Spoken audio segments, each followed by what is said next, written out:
All right, I'm the Flat Rate Master, and here comes the Milwaukee shill comments. Even wore my Milwaukee shirt.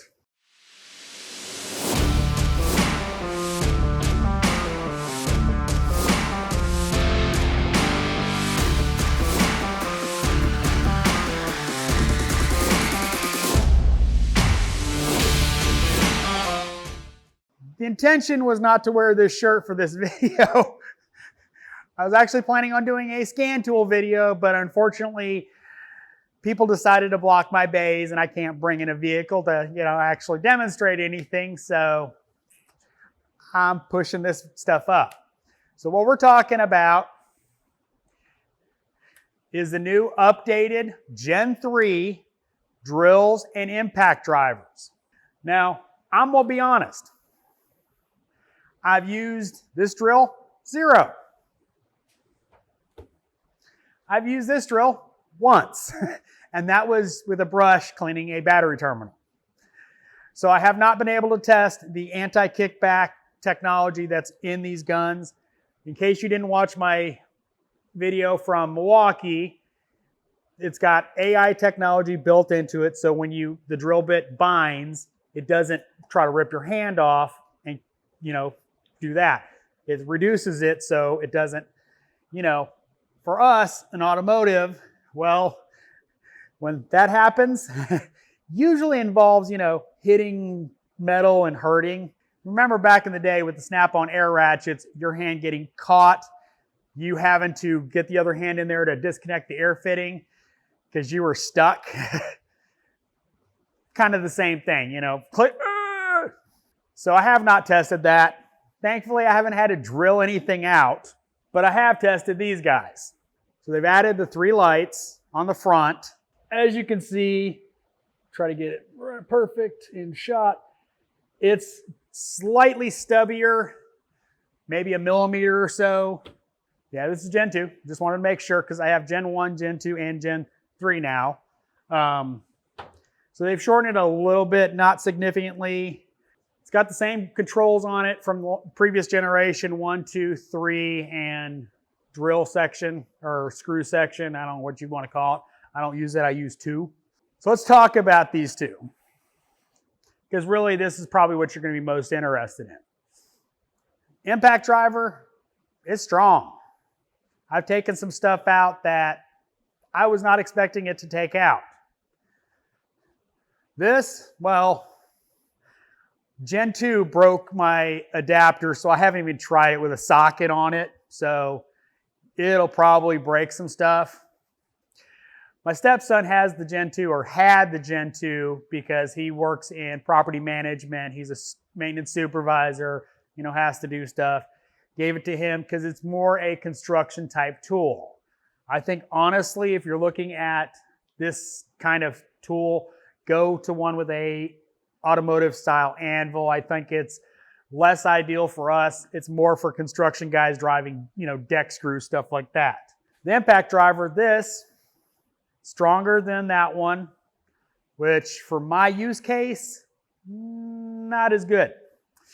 I'm not gonna say it's bad, but it's stronger than the Gen 2 and stronger than the Gen 1. And well, you definitely don't want to use it on 3 doing anything that involves plastic or some metals. Just saying, because it's strong. Now the drills are more or less identical in size. They've changed the clutch mechanism. They are hammer drills. So let's talk real conclusions. If you need an impact driver, you don't have one, this, great option. If you have a Gen 1 stubby impact driver, it's probably going to be a decent upgrade.